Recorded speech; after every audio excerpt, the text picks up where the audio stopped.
Now, of course, I can't talk about technology at all without in some way mentioning a lot of the conversations and debates that we're hearing around AI and automation. I'm sure many of you have heard these conversations. You've probably participated in these debates. And the big conversation, the big debate is technology and automation going to eliminate more jobs than it creates? Or will we create more jobs than we eliminate? So I'm actually curious from all of you in this room, when you think about the future, how many of you are optimistic about the role that technology and AI will play? If you're optimistic, put your hands up. Okay. What if you're a little bit more skeptical, a little unsure, maybe a little afraid? How many of you are a little unsure about the role that technology is going to play?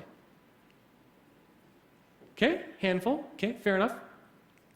And it's really interesting to see these conversations and debates happen, because if you look at the media and you look at what you see in the news, I'm sure many of you have seen these articles.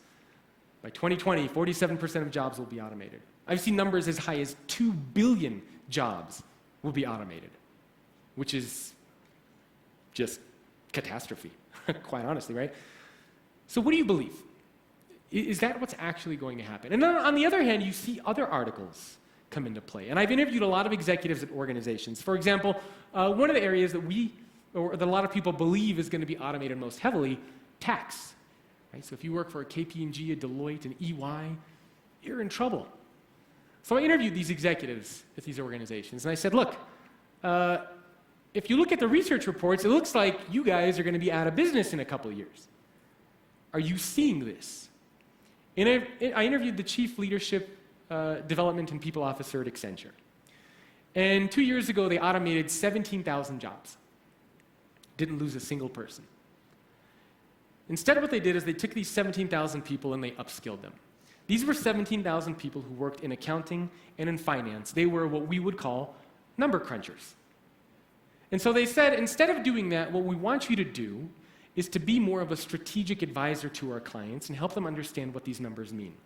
We have an algorithm and a bot that can calculate those numbers in a fraction of the time, but you can help our clients make sense of what those numbers mean. I interviewed the chief people officer of McDonald's. McDonald's has also been in the news. They're putting kiosks in a lot of their restaurants, and people are freaking out, and they're saying, oh my God, if you put kiosks everywhere, why do we need people that are going to be working in the restaurants to begin with? And when I spoke with David Fairhurst, their chief people officer, he said, not only are we not reducing headcount, but in some instances we're increasing headcount, because we are going to be more of a service business. We will bring you your food now. We will ask you how you're doing. We will create an experience for you instead of just making it easy for you to order your food. And we see lots of examples of this time and time again. Amazon, obviously, they have probably automated more jobs than any organization on planet Earth. They've also arguably created more jobs than any other organization. What does Amazon do?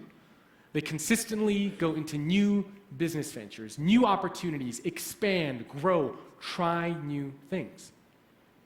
So the first way that I think a job can be automated, or the first way that I think we will potentially be in trouble, is if organizations and executives who represent those organizations gather around a table and they say, you know what, humans kind of suck.